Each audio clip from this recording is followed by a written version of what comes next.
Welcome to the Turkey Hunter Podcast, the original all-turkey, all-the-time podcast with your co-hosts Andy Galliano and Cameron Weddington. In our weekly podcast, we're going to bring you some wild turkey calling tips like this. From there, we're going to go into, she's aggravated, there's another hen that's challenged her, or she's challenging another hen, she's going to cut an excited yelp.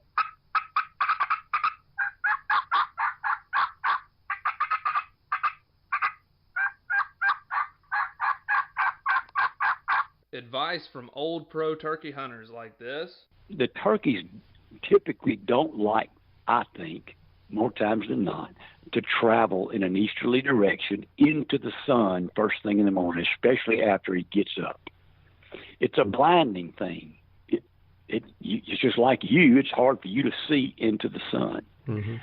So if I have a choice, I'm going to try to make it so that I'm going to be on the west side in the morning, east side in the afternoon of a turkey. Exciting live hunts like this. Holy crap, they're coming.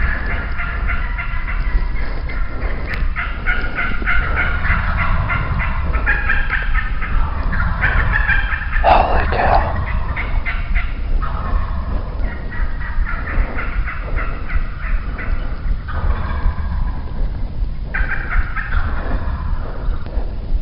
Oh, God.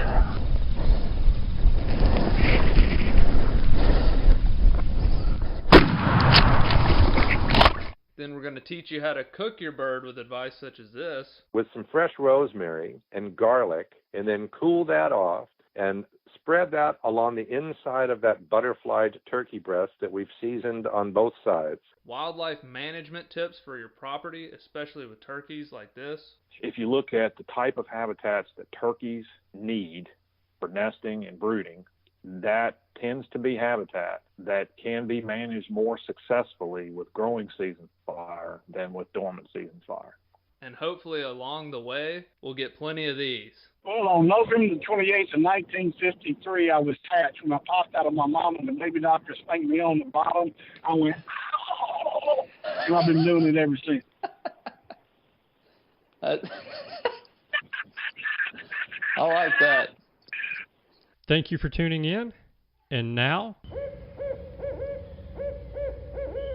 for this week's show. Hello and welcome back to this week's episode of the Turkey Hunter Podcast. You are listening to episode number 531, all about Jack Dudley with Austin Dudley and Preston Pittman. And I am your co-host and the guy who just totally botched an opportunity to predator this weekend.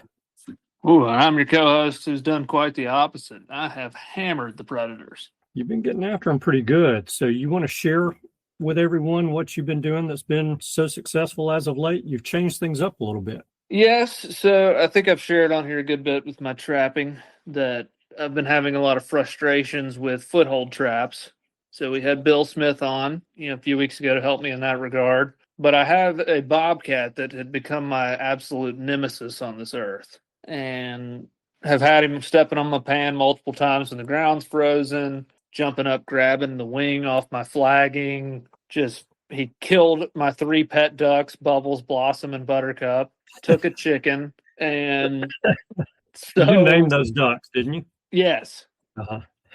So Bubbles, Blossom, and Buttercup had to be avenged. So I watched a YouTube video on how to build these box traps with a Conibear 220 in them that are kill traps, and they're supposed to be extremely effective for bobcat, and I can concur. It is unbelievably effective. So I had 3 bobcats on camera, and I've killed all 3 bobcats, including one that was 25 yards from the chicken coop when he got his neck snapped. Nice. And for the ultimate revenge, inside that box was the frozen carcass of Bubbles. Oh. So she got the last quack. So Bubbles. Literally used her wing as the flagging and her carcass as the bait. And so that greedy joker came back for her, and it was his last hurrah. So incredible. And I killed, let's see, it killed 2 raccoons, 1 raccoon, and a possum. So I think I've been out for 4 nights, and I've killed the 3 bobcats, 4 raccoons, and and a possum, 5 raccoons and a possum, and with 6 traps. Nice. That is efficient. That's very efficient, no Yeah. doubt. I think I finally killed everything because I've been working on the coons for a while anyway. So, I'm trapping on 38 acres, and I've killed 23 raccoons in a year. That's pretty wild. Yeah, so I mean, we're approaching a coon per acre. 3 cats, 2 coyotes, 4 possums, 2 skunks. I mean, it's just unbelievable the amount of things that are out there trying to eat stuff. Yeah. So, but yeah, if you're interested in making those, check your state legality of it. A lot of states have things different on trapping. Tennessee, we are blessed that we're very protected on private lands, that we can basically remove predators any way we want to outside the use of poison. And secondarily, you can use the kill traps. The trap has to be 12 inches inside the box, I believe, in Tennessee is the legality of it. But Interesting. yeah, check your state regs. And the video that I watched on how to build it was on YouTube, put out by Turkeys for Tomorrow, called Building Bobcat Trap Box. And very effective on the cats. I've never seen anything quite like it. So you just put a little flagging up. I'm using my duck carcasses from duck season as well as bubbles, and it seems to be working pretty good. Yeah. Somebody has skipped ahead on the show and just caught that part of it. When they hear that you're using bubbles for bait, they're going to be like, what kind of crap is this Turkey Hunter podcast? Yeah. Bubbles for a bait in a bobcat trap? It worked. I can send you a picture. So it is the duck or the carcass of the critter formerly a duck named Bubbles. Bubbles. Yep. Raised them from the egg. Bubbles, Blossom, and Buttercup. They will be missed. But we've gotten the cat. So I also threw a turkey feather in the box. Just, it always feels good to add something turkey-wise to finish off a predator that you're trying to get rid of for your turkeys. Yeah, no doubt. So what did you clean any of the cats? Are you going to eat them? I've got 2 in the freezer right now. I ordered some skinning material stuff, so I'm actually going to skin them out. One of them was a huge tom. He weighed 27 pounds. And the other one was a much smaller female. And so I'm going to skin the big male and probably keep that one as a trophy on the wall so that I can remember how I seeked vengeance for Bubbles. And then, apparently you can sell these bobcat hides green, just skin them and go sell them for $50 to $100 a pop, depending on grade, without tanning and all that stuff. So I may collect my cats for the season this year. If I killed 20 cats, get $1,500, pay for a turkey trip. There you go. So maybe what I do. Nice. Yeah. Very nice. What happened to you? You missed one? Man, I mean, if you'd been with me Friday afternoon on my hunt, still deer season in Alabama. Today's the last day. Is it ever not deer season in Alabama? It really is not. But yeah, legally the season ends today at 30 minutes after sunset. So gotcha. I'm in a shooting house Friday afternoon, and I'm sitting on a food plot. I'd been working my Brian Lauder deer grunt doe bleat combo call, and sitting there, and it's gotten to be right close to quitting time for the hunting world to stay legal. So it's pretty close to 30 minutes after sunset, and I'm thinking about getting my stuff together. I look up out of the shooting house, and I see this little shadow come out into the field from my left, from the woods from my left out into the field, and it stops about 5 feet in, and it was not far. It may have been 30 yards. And I said, that's a fox. So my gun was already pointed out of the window of the shooting house. So about that time, the fox is almost in front of my gun barrel. So about that time, he starts kind of trotting. He's not running for any other reason than he's just trotting. Yeah, just being a fox.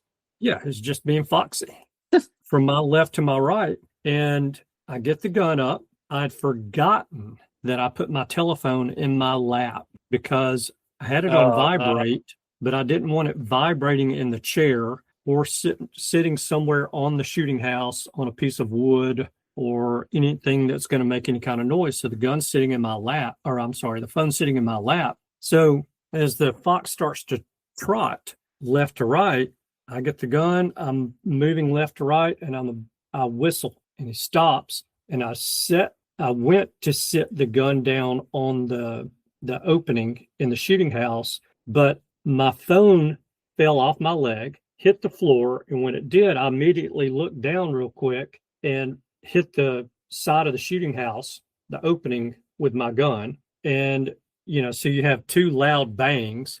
Well, the fox just takes off and he's gone. And I'm sitting there and I'm Can't like, blame him. what? I mean, I've basically hunted my entire life. And it just took me back to all of those lessons that my dad gave me as a kid on how to be ready so that when something comes out in the food plot, if you're hunting a food plot, you're ready. You don't have to move a whole lot. There's less chance of making noise. Be careful not to bump the shooting house if you're in a shooting house with your gun, either the barrel or the butt end of it as you're moving it around. All of these things that I've been taught and practiced my entire life, I just took those, wadded them up into a big ball, set it on fire, and then took a shovel, scooped it up, and threw it in a dumpster. That's exactly the way my hunt went Friday afternoon. I'm like, this is the perfect ending. Perfect ending. That was my last afternoon to hunt, and I was for deer, and I was like, yep, I'm done. So botched that one, but Yeah. I went back in there Saturday morning hoping I could call him in, but he probably is in Tennessee by now. Yeah, no dice. Yeah, he's looking around for Cameron's property right now, trying to find another duck. Yeah, trying to put his head in a box. Yeah, so very disappointed in myself. Well, dang. Yeah. Well, you'll have to get him and make up for it one day. Yeah, I mean, if it was a Boone and Crockett buck, I might not feel as bad about botching that hunt. Yeah, something easy like that. Yeah, but I mean, a fox, man, still Brutal. just getting more fired up about it now. Well, dang. So no good. I'll build you some boxes. I think it is possible to get a fox. I think it's unlikely compared to a cat, but I have seen some videos of people pulling fox out of these box traps. It's just very rare comparatively. Yeah. But anyway, we've got us a great show today. Yes, we do. As Andy mentioned, the grandson of the legendary Jack Dudley, Austin Dudley, and Preston Pittman, a legend in his own right, joining us today to talk about somebody, hopefully everyone's heard of, but you may not have. And this is a guy who I've kind of researched, read his book, and my mentor knew him in some capacity. And so kind of always thought a lot of him and thought his story's interesting. And so we thought it'd be cool to do a tribute show to him.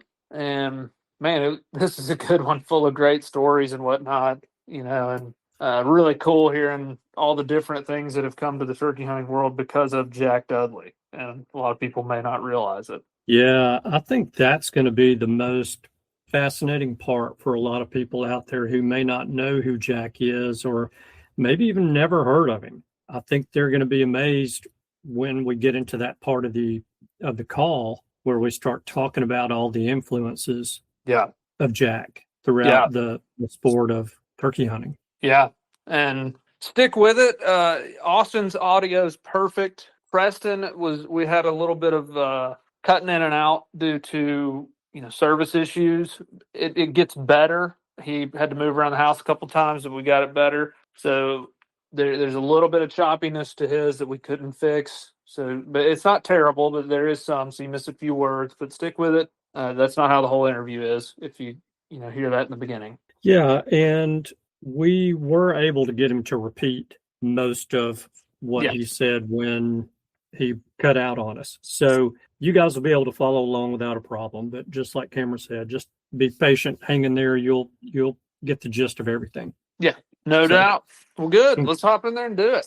I say we do it. All right. See you guys on the other side.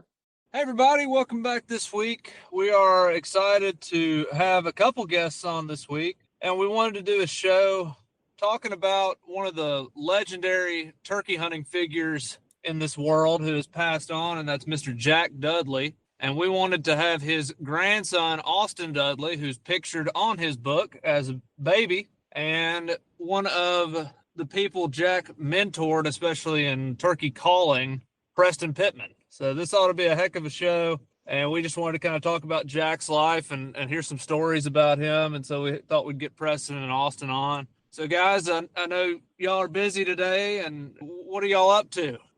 Well, if you ask me, I just set the sanding disc down. I'm sitting here sanding two-phase pot calls, getting ready to put glue soundboards in. Real exciting, isn't it? All right. It's that time of year, isn't it?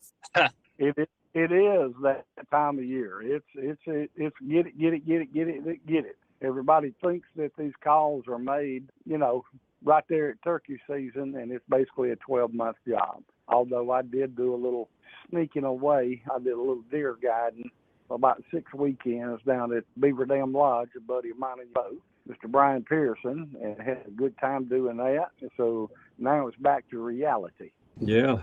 Did y'all get any good deer? I think our biggest was, we got a 140 and a little bit of change and a 147 and some change.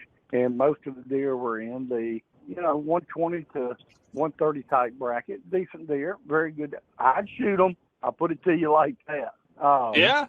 Several misses. Actually, one day had 15 shots fired and no deer hit the ground. So that was the week I was there. Man. How Brian was telling the next clients that came in, y'all be careful when you get up the stands. You might slip on the empty brass laying on the bottom of the stand. Hey, I'll say that and we'll get into this probably with Granddaddy's personality some, but we've always talked about what would Granddaddy been like if he had made it to the time of like social media and podcasts and all. And now that Preston has been showing all of his deer camp stories on Instagram, Facebook, and all for the last couple months, we have a pretty good idea what it would have been like. He's probably a heck of a lot more than I am, though. It's still difficult for me to figure out what buttons to push, but you made an announcement us a little while ago that just really does do my heart good, and that is you are keeping the heritage going. You have a brand new baby. Is that correct? Yes, sir. Yes, sir. That is the news. I got a baby boy, was born Friday, the day before Snowmageddon took over the world. But we were able to get him home the next day mid-storm before it really got bad. And did not lose power, but I was set up. I felt like last week I was doomsday prepping and baby prepping the whole house, which was a weird feeling, but we were ready if we had to be.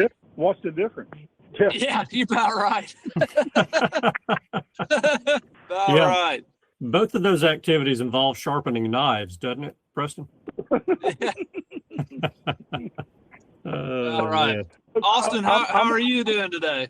I'm doing good. I'm headed west as fast as I can to the Mississippi Delta. We're going to try to make one last hurrah with the ducks at the end of this week and Saturday. So I got one more weekend to get through before my brain can officially switch over to turkey season. But yeah, that's what we're doing. We're going to go try to get after some ducks in the next couple of days. Nice. Well, my sources in the Delta tell me they are there, so you should be having a pretty good hunt. I'm sure we'll figure out some way to mess it up, but all my sources are saying the same thing.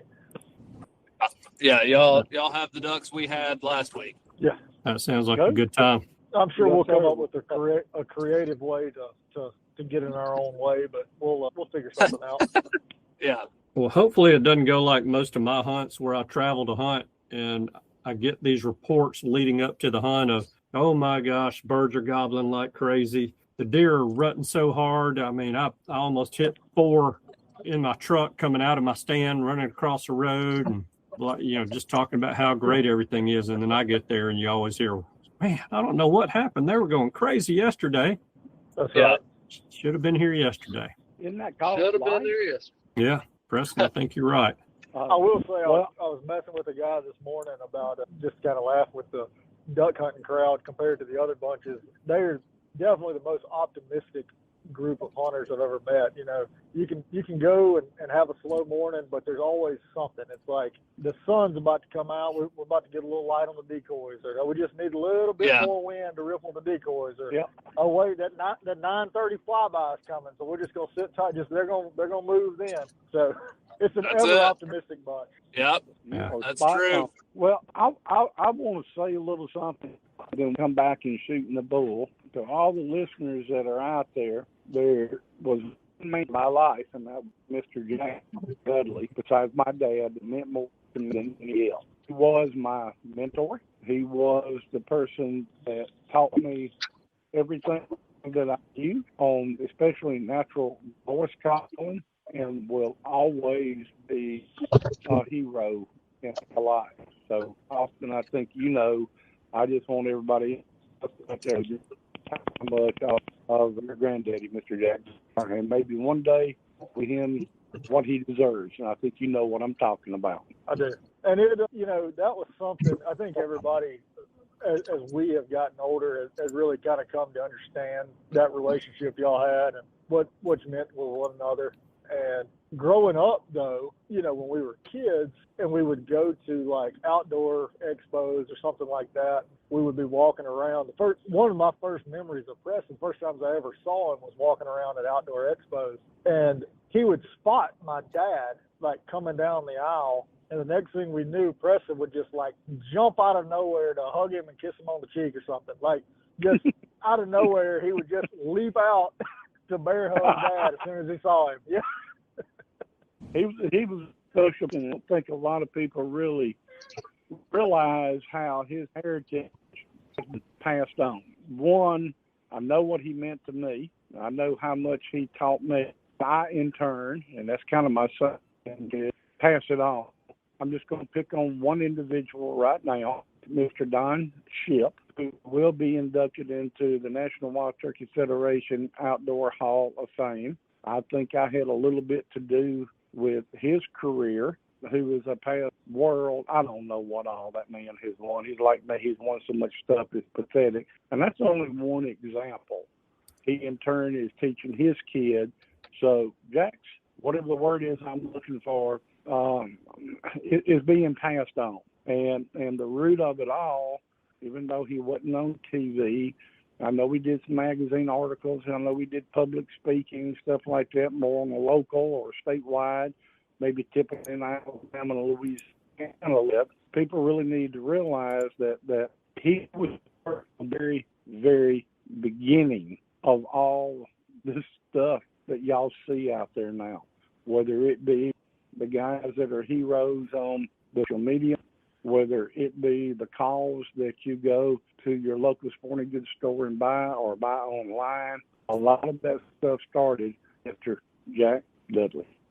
Yeah, that's all. That was a great way of putting that, Preston, and that's why we wanted to have a show about Jack and to commemorate his memory and talk about y'all's relationship, his relationship with his family, and his turkey hunting career. Because I'm just so fascinated by these guys who became quote unquote legends in the turkey hunting world before social media. I mean, how the stories of him, spreading turkey hunting without social media just kind of blows my mind how that could go. And so, Preston, how old? Oh, God, when did it back?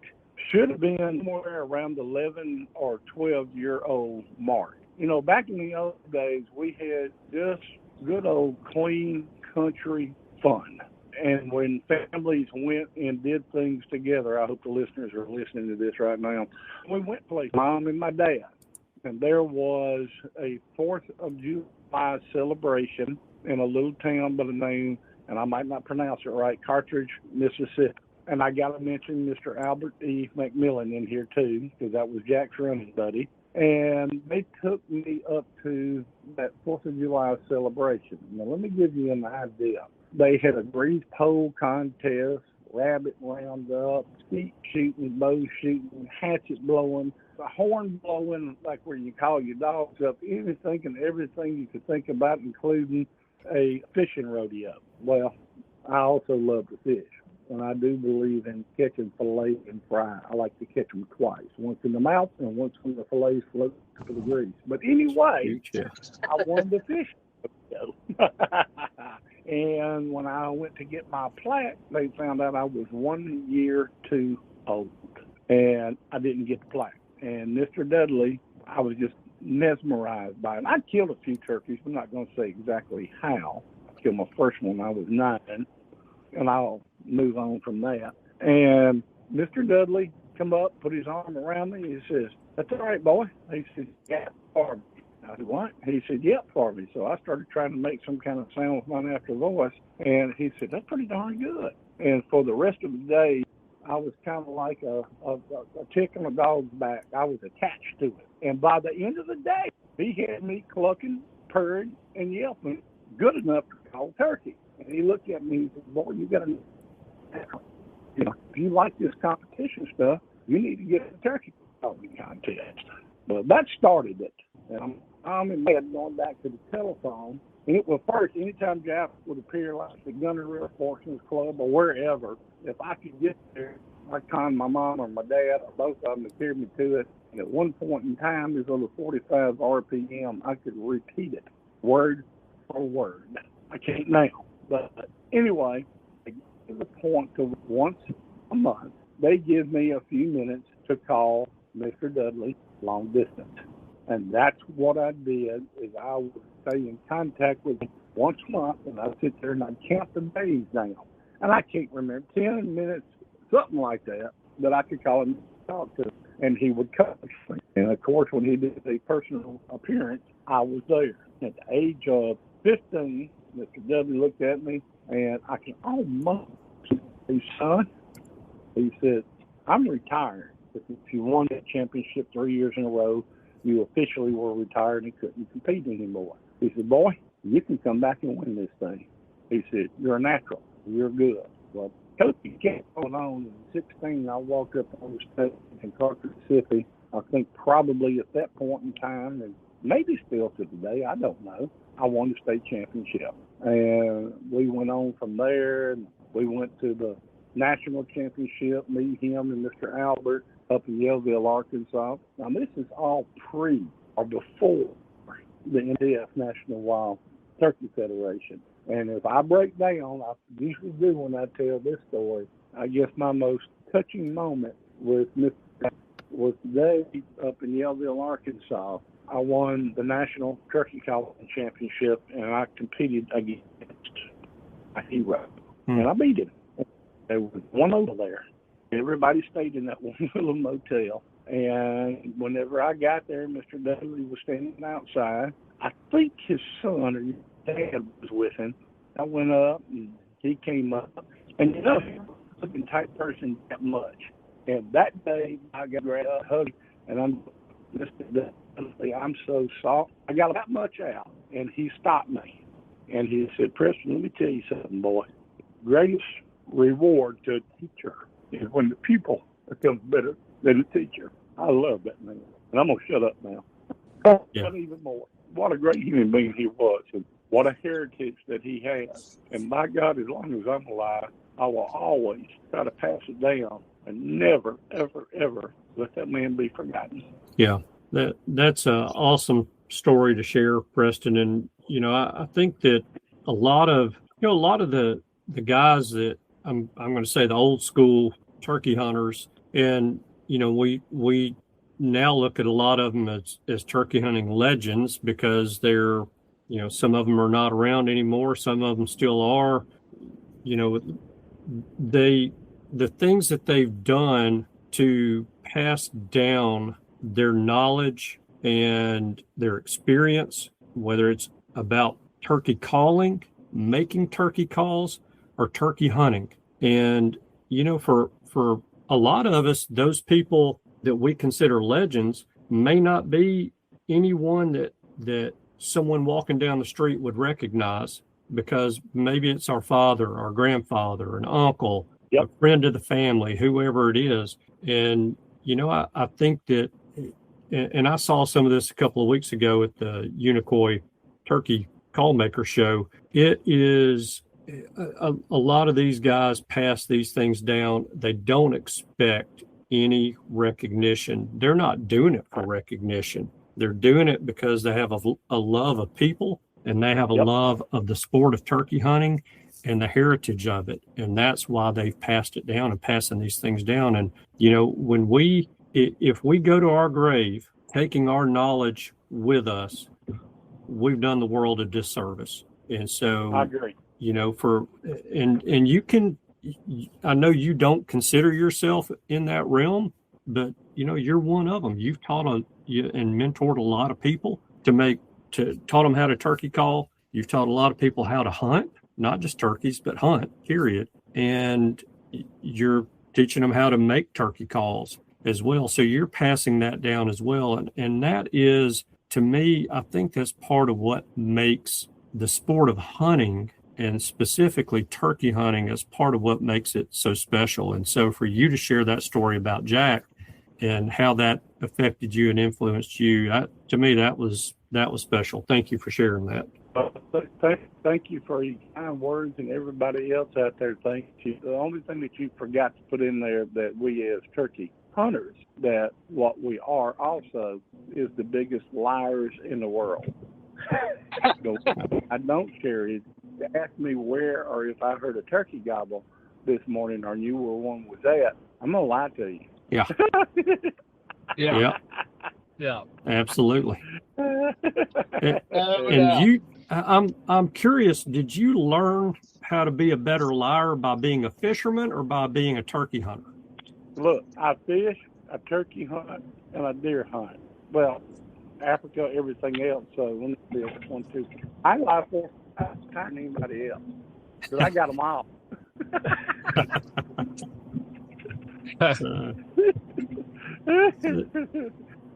So Austin, is there I guess, you know, as being the grandson of Jack, what specifically, you know, were there lessons that he taught you about turkey hunting that you still reflect back on today and still use and utilize today that help you be more effective?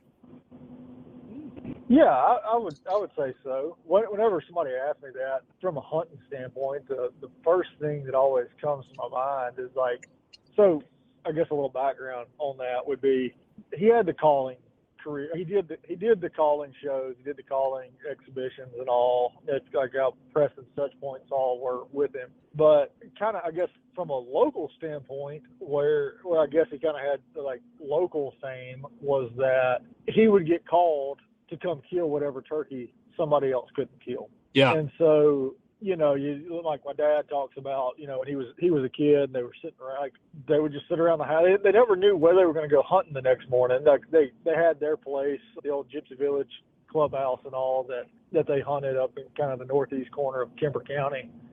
But, you know, usually they would just kind of sit around and wait on the phone to ring. And they said, you know, most nights, you know, around dark, somebody would call and they'd have some turkey that they just were fed up with dealing with, and they want him to come call to him. And so Granddaddy was probably more of a stationary hunter than we are today. We probably bump and run a whole lot more than he did. Yeah. But the thing that sticks in my mind a lot of times when we do that, though, and I've seen it bite us in the butt 100 times, where if we'd have just stayed there, we'd have been fine, was he had a firm belief that if you got a gobbler to answer you, he was coming there. So, you know, it may not be right now, it may not be in an hour, but once he's flown down, he's done his stuff with his hens, you know, whenever he's gotten lonesome, he's going to remember, where were those hens that I heard after fly down? Like, what areas were they in? And that's where I'm going to go look once things break up. And so, I know he killed a lot of turkeys that way. A lot of turkeys that had been boogered with and people had fooled with and all. A lot of it was just patience, you know, being patient. If you got an answer, just know he knows where you are. He heard you over there. He answered you. And, you know, there's a really good chance that at some point, whenever he starts looking for hens again, that's where he's going to come look. Mm-hmm. I agree. Yeah. I just read his book again, which, for our listeners, his book is a very hard item to acquire, but if you can ever get a copy, it's fantastic. The chapter titled 10 Bad Dads, that is some turkey hunting gold right there. When he describes the different turkeys that, like you said, people call him and say, hey, come, I can't kill this turkey. Can you come kill him? And how he'd basically go in there and kill him and then go show him around town. Yeah. Yeah, he was going to do that. There's no doubt. We laugh a lot about that still. So growing up, so there's 4 grandsons. I'm the third one. So Granddaddy, he had a daughter and a son. The daughter's the oldest, Melinda. She had 2 boys, Ross and Reed, and then my dad, Michael, had 2 boys, me and my brother Barrett. And so when Ross was the first one to kind of come into hunting because he's 4 years older than me. So I don't know that Ross ever killed a turkey growing up when he was hunting with Granddaddy that didn't end up in the newspaper, because as soon as they would kill a turkey, he would head to Oath of Marm, was a sports writer, newspaper writer. I think he was with the Meridian Star at the time. And when they killed a turkey, they were headed to Otho's house to knock on the window and wake him up so he could take a picture to put it in the paper. That's awesome. I love it. Yeah. That's awesome. Otho wrote a book too, I think, Spring Beckonings. He did. That's correct. It's a great book to read as well. That's correct. Well, can I make an announcement? Yes. Yeah. And I've been running from it because it's still going to be months before I'm finished. Now, somebody else did a book on me, but it wasn't my words. Within the next 6 months, the new breed turkey hunting with Preston Pittman will be available within the next 6 months. Watch my Facebook whenever it's available. It's still got a little bit of stuff to do to it, but it's on the way. It's called The New Breed Turkey Hunt with Preston Pittman. You will not be able to. It's going to be a turkey on a stump, gobbling and a trophy, and he is going to be the turkey. All right. I'm looking forward to that. Yeah. So, I'll be hitting you up for a signed copy. Of course, I'll bring cash money. Don't worry. I just want a signed copy. is it big or purple? Whatever you want. I'll let you pick it. Yeah. Also, how many years did you get to hunt with your grandfather? I only got to hunt with him a couple. So he passed away in 2008, and I think he was 69 when he passed away. And he had a fair amount of health ailments before that. Spent some time in an assisted living facility and all. So my first couple, I really probably only got to hunt with him a year or two, because people start kids hunting earlier and earlier now, I feel like, but turkey hunting for us, we really didn't start until we were probably 9 or 10, somewhere around in there. And we may all started at a little bit different age, kind of in the family, but I think I was around 9 or 10 whenever I started hunting with him. So yeah, I had just a couple years with him. And then the other thing, I guess the other caveat to that was there's 4 of us. So a lot of times when we were hunting, my brother and I would be with my dad, and then Ross was a little bit older, so he kind of got kicked out of the nest earlier because he had a younger brother, Reed. So a lot of times when we would go, Granddaddy would have one or both of them because, that was Melinda's kids. And then Dad would have me and my brother. So, for us, you mentioned something earlier that made me think about it, like on sharing hunting with other people. And that's the way we grew up hunting, it was a share to this day. I know it's gotten really popular, solo hunting, and a lot of people just hunt that way, but growing up, it was a group activity for us. There was so many of us, I guess, between Granddaddy and the cousins and me and Dad and Barrett, that we always went as a group. There were some friends that kind of distant relatives that are friends that hunted with us too, and so when we strike off in the woods, it's 2, 3, 4 of us together just about every time we go. And so whenever I was kind of thinking through different stories, one of them about hunting on the same day as him but separately with him was we were hunting one morning, and we had a clear cut kind of across the road from our camp house. And Granddaddy and Reed were on that side, and me and my dad and my brother were on the other side of it. And so we pull up on this hill to listen. We'd kind of been to a couple spots. We pull up on this hill to listen, and we heard Granddaddy gobbling on the other hillside, trying to get one to answer him. We could tell it just, y'all know how it is when you hunt with somebody all the time. You know what they sound like. And so we could hear him gobbling over there. So my dad started gobbling back at him. And we ended up, we put all of our stuff down. We ended up just standing on the top of that hill in the middle of that cutover. And I don't know how long we stood there with Dad gobbling back at him. And we went back and forth for 30 minutes probably. And finally we shut up, left, pulled back around to the camp house, and they started telling us about this turkey they had that had been gobbling all morning. They couldn't get him to move, but he'd been gobbling all morning.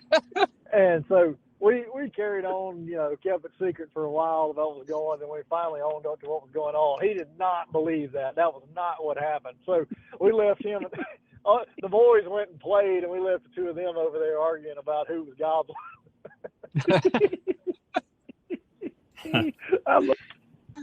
That's awesome. Yeah, because he would gobble. I mean, reading his stories in his book, he gobbled a lot of turkeys. Yeah, he did. At least it seemed like. Yeah, he did. Yeah. My turkey hunting mentor hunted with him one time here in West Tennessee, and he was telling me about his gobbling routine. He was like, it was a sight to behold when he'd get to doing his gobbling stuff. He said he'd really get into it. Oh yeah, no, he'd put on a show. He was a big personality. So whether it was for the turkeys or for whoever was with him, he would put on a show for you. But yeah, he would be spitting and drumming and gobbling and carrying on for sure. Well, my ex-wife had a saying about me. She said, "You've got more ham than you do turkey in you." So I understand what you're talking about. Yeah. Yeah, no, he was for sure. Everybody always talks about, with the exhibition deals and kind of fair things like Preston's talking about. I think if there was a microphone around or a stage around, he wasn't going to be afraid to be the one on it. Yeah. I think it was one of his first competitions. And, I said I just read his book. He said he was doing the ham bone after the competition. Oh, yeah. What in the world is that? You ain't never seen that? Yeah. How? That's what I was about to say. I haven't seen it. You ain't never seen anybody play spoons on their legs? No, I don't think so. Oh, my God. It's like a way of slapping your thigh, yeah. Yeah. Have you ever seen when he broke the spoons out? I've seen him slap his leg. These rappers ain't got nothing on Jack Dudley. I'll tell you that real quick. I bet you that wasn't what you were expecting to learn today, Cameron, was about the ham bone. Yeah, no, I remember reading it. I was like, I got to figure out what this is he was doing, because he acted like he had quite the crowd watching him hit the ham bone. Oh, yes. Oh, Lord, yes. It was entertaining as heck. That's awesome. Preston, did you ever hunt with Jack, or was y'all's relationship mostly around the calling competitions? It was mostly around the calling competition. Austin, do you remember the one time I came to y'all's camp? Only one time. Oh, yeah. I was going to tell that story at some point. I'll tell you what, you tell it. How about that? Yeah. Okay. Yeah, I think it was in 2005. Because I was telling this story to somebody the other day. I think it was in 2005. It may have been you and I, Preston, that were talking about it. I believe it was 2005. It was kind of when Grenade started going downhill health-wise. And we got Preston to come stay with us a night or two at the camp house. And we all were going to split up. And, Preston took somebody at daylight and then another one during the middle of the day, that kind of deal. But, Preston there, you had to, spend the night, tell stories, listen to two of them. It was kind of one of the first times y'all had been able to reconnect in quite a while. Yep. Yeah. And I always tell people, so Preston showed up with a bag of goodies for everybody. He had a big sack that had mouth calls and box calls and all that kind of stuff in it. And that's actually the box call I still hunt with today. I got a box call he gave me then, and it was one of his Boss Buster box calls. And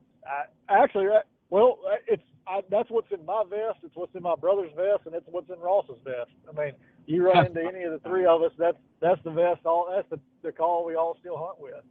But growing up, you could use. So Granddaddy called with his mouth, and he called with the Sydney Ball box call. That I don't know if y'all have ever seen that or not. It's like a little cedar box call, one-sided cedar box call that he endorsed. And so whenever you went hunting with him, he'd have a Sydney Bone box call and a purple Crown Royal sack that he kept in his pocket. And so that was kind of it. Like, when we go hunting, like we're to this day, we're still pretty minimalist because that was how we started off. That was all he let you take with you. And so Preston, the first mouth calls I ever remember having access to was when Preston brought those and dumped them on the table. Because if you were going to call with your mouth, you called with your mouth. That was just a rule. That was the rule. Yeah, that was the rule. You weren't using a mouth call. Do you still mouth call today, Austin?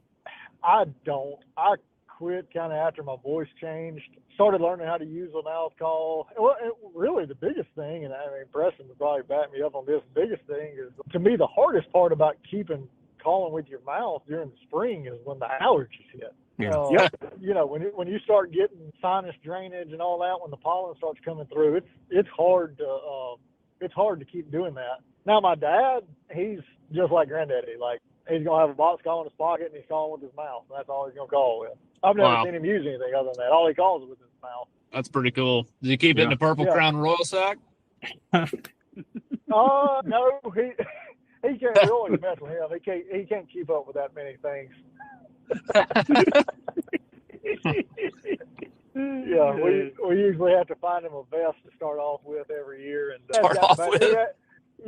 has gotten a little bit better at keeping up with his vest. But that's it. It was just that.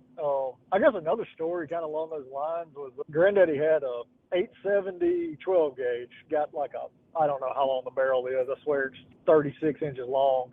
A gigantic shotgun, and that's what he always hunted with.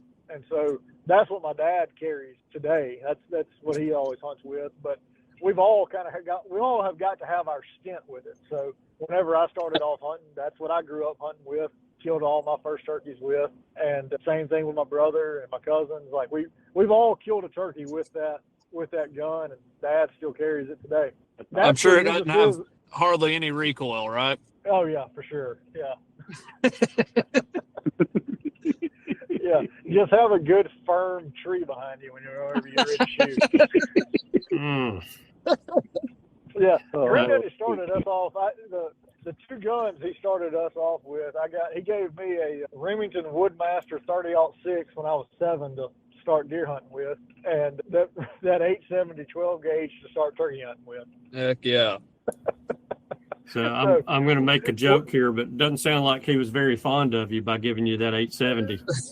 Yeah, exactly. Well, and the 30-06 to go deer hunting with as a 7-year-old. Yeah. Peel you off the blind. Oh yeah, that's good stuff. Oh yeah, I caught myself just listening earlier when Preston was telling stories, and there was so many different thoughts and directions, and as he was mentioning just different, he mentioned a couple different names and all, and a couple of those stories I thought it would be interesting for Preston to tell, because so I guess age-wise, like for us growing up, all of the competitive side of his career was done by the time we came along. The book came out in 1990, so you're right, Cameron. I was 4 months old on the picture on the back of it. So yeah, a lot of that kind of stuff had kind of he was basically, I guess, if you want to say he was retired from that, he was retired from that by the time we came along. But, you hear all the names, you hear the different stories. And Preston actually, as we've been talking over the last couple of years, has kind of gone deeper on some of that stuff that I thought was really interesting. And, like, you talk about how impressive it was. These people all got to know one another without social media and do stuff with one another. Like Preston mentioned Albert McMillan when he was talking about the Carthage deal. Yeah, that was one of his friends. They had like the first turkey vest, first patented turkey vest. I don't know if it was the first turkey vest, but they had like the first patented turkey vest. And so like Preston telling that story, or kind of get to know more about Mr. McMillan was neat, kind of hearing that from Preston. And then, in the book, Gene Nunnery wrote the foreword for it, as well as Preston was in it. And then Granddaddy wrote part of the foreword for the Old Pro Turkey Hunter that Gene Nunnery wrote with Ben Rogers Lee. And Preston told me a story the other day, kind of about that beginning of them having a get together on Granddaddy's first porch, on his front porch, and it was like Preston and Ben Rogers Lee and Gene Nunnery and Granddaddy, and that was when they sorted out some calls that Ben Lee was going to start producing, and so that was a neat story to me. I thought Preston wanted to go into that. It was cool from the standpoint of you hear all these people that are kind of scattered out, from Alabama to around Mississippi, to like how they all got together and the things that they did that then led to what we have now. Yeah. Well, actually, the way that story went, there was a gentleman in Laurel, Mississippi by the name of Raymond Chisholm, a very, very collectible trough call. And what happened was Ben Lee called me, and this Dudley Raymond. So it was me, Jack Dudley, Ben Rogers Lee, and Mr. Raymond Chisholm sitting on his front porch in Laurel, Mississippi. And we all met up there. And Ben says, Mr. Chisholm, Jack did the introductions and so on and so forth. He said, I really like your call. And now I'm getting in the turkey call business in a big way. What do I need to do to get permission to reproduce a call similar to yours? This was just respect, if you know what I mean. Yeah. There was no passion. And Mr. Chisholm looks up and says, well, Ben, he said, I don't really know Preston, but I know Mr. Jack. And he says, you're a pretty good guy. He said, just don't build it. I won't say the exact words, but just don't build it exactly like mine. That's where Ben Lee's trough call, the original idea, came from, sitting on his front porch and got verbal permission to build a similar. It was not exactly like it. It didn't sound as good as Raymond's did either. Anyway, that's the first production calls or trough calls came out, and it was us sitting on the porch shooting the bull. You mentioned Mr. Gene Nunnery. Now I'm going to have a little bit of fun. That's what I realized. I got my stories blended whenever you started saying that. Your story with Nunnery and the mouth calls is what I got. I got those two combined is what I did. So go ahead. Well, that story kind of goes like this. I'm sitting at Mr. Gene's house. I'm trying to remember the name of that contest that they had there around Meridian, Southeastern Open or something like that. And I had won it, and I ended up at Mr. Gene's house, and he was using pop rivets to hold two pieces of aluminum together with condoms in it as a diaphragm. And of course, I was using lead frames, square cut, with duct tape on it, and just running all straight reeds. And I'm sitting there nicking or trying to cut some of the rubber and accidentally nicked the edge of the piece of rubber. And I was fixing to throw it away, and Gene said, blow it. And I blew it, and it had a little buzz in it. I said, what the heck? I'm going to cut the other side and see what happens. And that's the first call that I'm aware of. I'm not saying somebody else didn't have it, but that's the first call I'm aware of that produced what we all call rap now. And it wasn't good rap. It was just a little buzz in it because those ears would flop. So the Champion Choice, which was my first most popular call, was invented with Gene Nunnery sitting there. And all this stuff goes back to one person, Mr. Dudley, who introduced me to these people, either by phone or either by shows or either coming to the contest or whatever. But the roots will always, and I mean always, go back to Jack Dudley. But now I'm going to have a little bit of fun.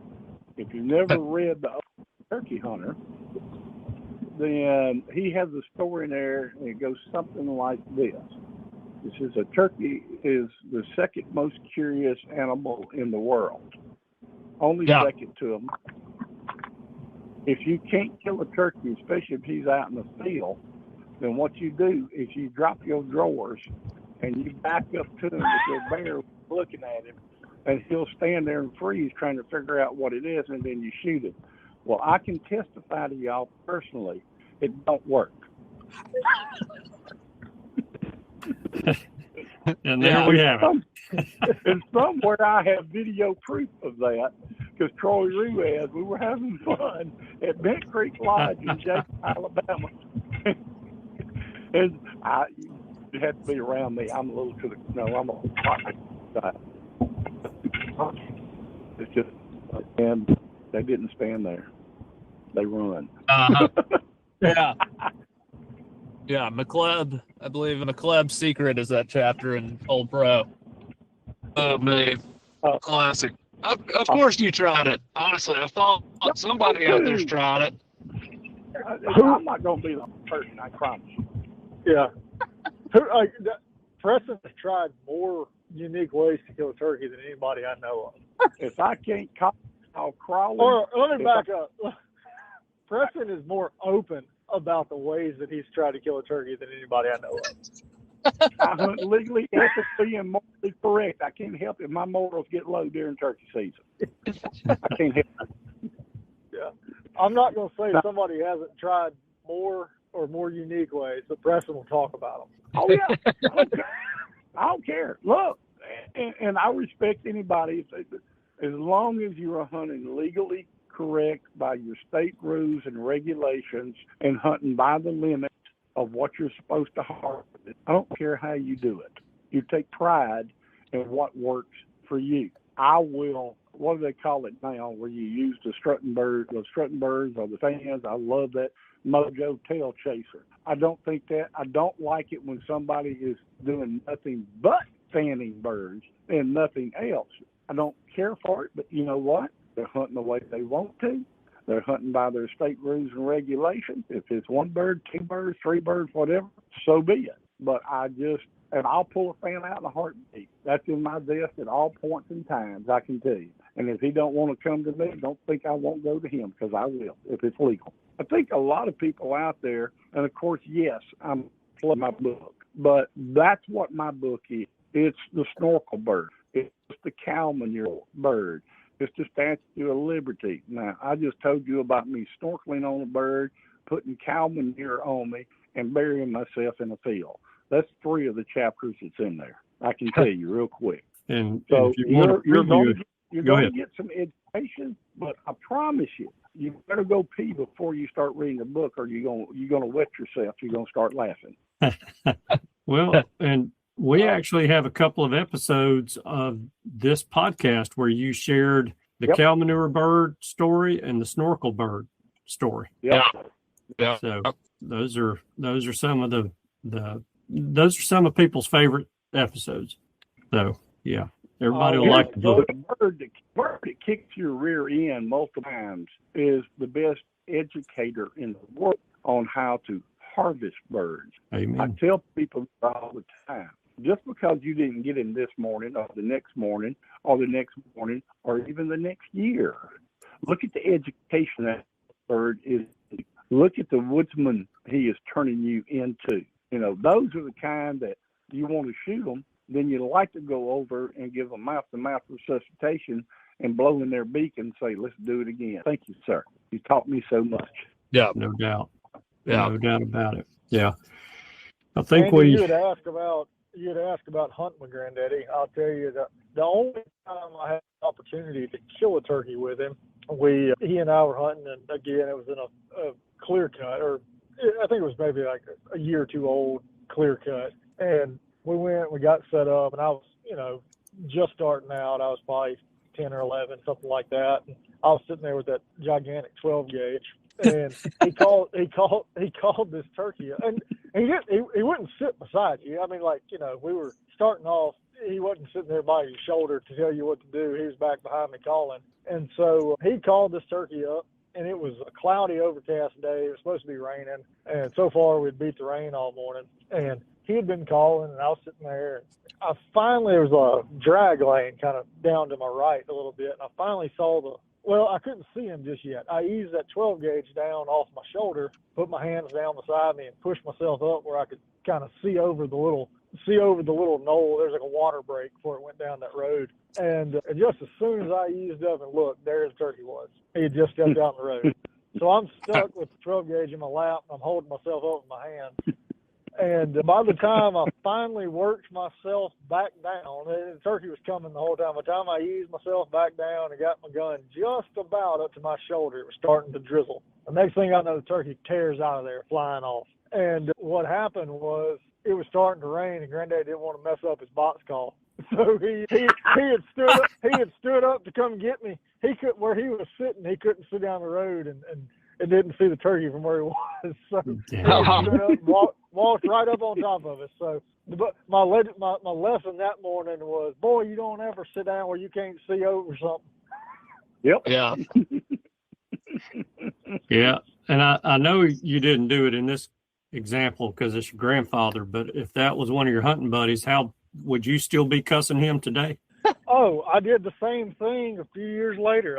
This was on my dad. I got to tell this story because it's the same. I did the same thing, the same gun in a different spot. It was youth weekend. It was my last year as a youth. We took a friend of ours, a guy that just married into the family, took him hunting on his first turkey hunt, and we're in this big green field, and there's a blowdown kind of on the edge of the field, and they set me up behind the blowdown, and my dad was back on the other end of the patch. And then Peyton, the guy that was with us, he was sitting almost directly across. We just kind of put him in the woods on the other side where he could just watch everything. He's out of the way, but he could just kind of watch everything happen. He'd never been turkey hunting before. So turkeys fly down off this ridge, land down in the field, and I couldn't see them because I was behind this blowdown. And I did the same thing. I was like, that mental clock in your head of like they should be here by now type thing was going off. Yeah. And so I eased up to look. Well, sure enough, there they are. So I'm in the same situation, up on my hands, trying to see what's going on. I ease myself down. I get the gun almost back up to my shoulder. And all of a sudden, they start putting and running. And I hear my dad hollering, "Shoot the SOB, shoot the SOB." Well, I turn and look over my right shoulder, the direction I can hear the hollering coming from. And he's in a full sprint, running across that field, hollering at me. So I turned around, the turkeys, they didn't know what was going on either, so I picked it up and was able to kill one. Wow. So if you really want somebody to tell that story, you need to get the guy that was his first turkey hunt to tell it, because he had never seen anything like that happen before. That's how it's done. That's a textbook hunt right there. Yeah. As soon as they get ready, you run across yelling expletives at them, and that's what really gets Shoot them. that SOB. They get fired up when you do that. Yeah. So I've done that with my granddad and my dad. Yeah, perfect. Nice. Generational talent. I like it. Yeah, exactly. Nice. Man, that is awesome. That is awesome. Well, guys, we're knocking on an hour.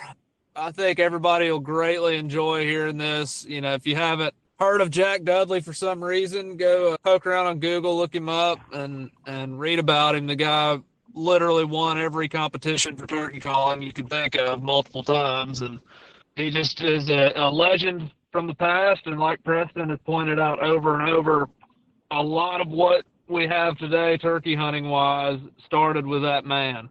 And so we wanted to have a show that honored his legacy. And I think you both, Austin and Preston, have done a great job. Some good laughs and remembering your grandfather and your good friend and your hero, Preston. Yes, sir. Well, I'll say one more thing kind of in remembrance of him that we still do to this day. I got two other little quick stories for you, I guess, before we wrap up. Yeah, bring it on. One is in the book, Remembering the Greats, that Jim Cassidy did. Yeah. The year that he died is the only year that we didn't kill a turkey out there. Not a soul out there killed a turkey the spring following when he died. Oh. Wow. And then the other thing, I guess the two things we do kind of still remembering to this day is opening morning every year before we go, we all get together and say a little prayer, and we pass a bottle of wild turkey around. We pour him out a shot, and then we all take a shot to get the season kicked off. Awesome. And then if you ever come through the cemetery there in the cab during turkey season, every gobbler we kill out there, any of us that kill it or somebody kills one with us, we always stick a feather by his headstone. So hopefully, that's awesome. Hopefully, if you ever come through there late in March, there'll be a full fan sitting there. Yeah, man, that's awesome. That is awesome. That is good. Yeah. Preston, did you have something you wanted to close with as well? Well, I am in business. I'd just say if anybody's interested in looking at our product line, please go to Gamecock.com. I am bringing a couple of old calves back, the old original Tombstone, or second version, I should say, and probably one of the most overlooked calls that there is, which is a push button, and you can check them out on the website. Yeah, we'll make sure to link that below, Andy. And Yeah. when you get that book released, we'll share a link for that for you. Hey, go follow Preston on social media. You can see what he's up to all day, every day. He's putting good pictures and videos out, so he'll keep you entertained if you go follow him on one of those. And that's on my page, not the company too, which I share stuff back and forth. But anyway, I'm trying to get in on this game a little bit. I ain't gonna lie, and I'm having a ball doing it. Remember this? There's a God in heaven, and He gave all this to us. So everybody, please be safe, be careful out there, and hopefully you don't have to kill one to be successful. Have a successful turkey season. Yes. I'm into that. Hey, as he closed off in his book, happy hunting. Yep. Amen. There you go.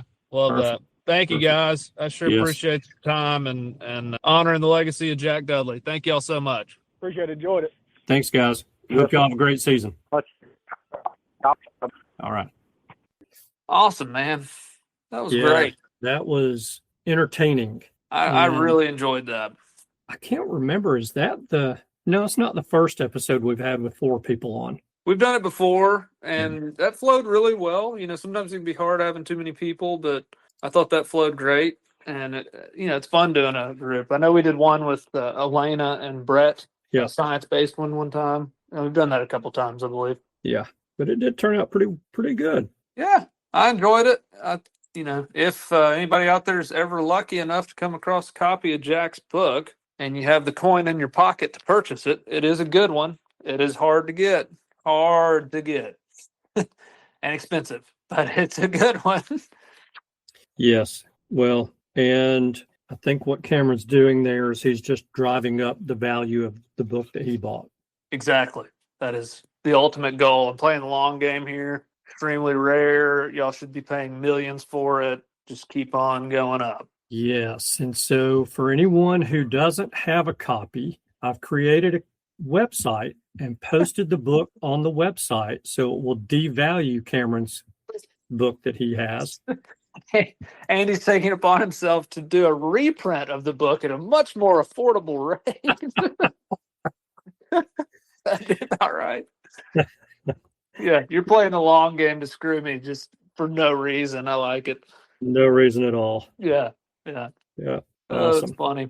Well, yeah, but it is a really good one. If you ever get a chance to read it, it's great. And then the record, the 40 RPM Preston mentioned, I have that as well. And that was actually a gift from Austin. And that's hard to find, but it's really cool to listen to that too. To hear him call and stuff, and with his natural voice, it's pretty neat.